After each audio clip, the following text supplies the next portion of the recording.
at ng Anak, at ng Espiritu Santo. Amen. Hello. Nandito kami sa Paris Church ng Santo Niño. Anyway, maulan ngayon pero tuloy pa rin ang binyagan. Ang cute naman ng glass, pwede nang inuman.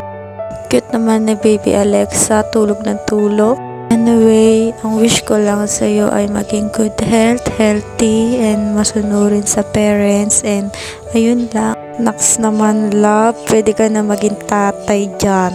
Ayan, picture daw ang mga ninong at ninang.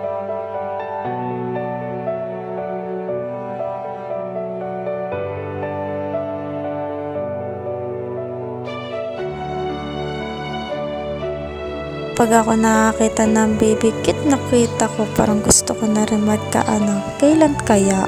Cute naman ng batang to. Go baby, smile ka lang. Nandito kami sa bahay ng kumare ng BF ko, and dito kami kakain ng lunch kasi tapos na yung binyagan at yun na, hintay na lang namin tumilang ulan. See ya, bye bye!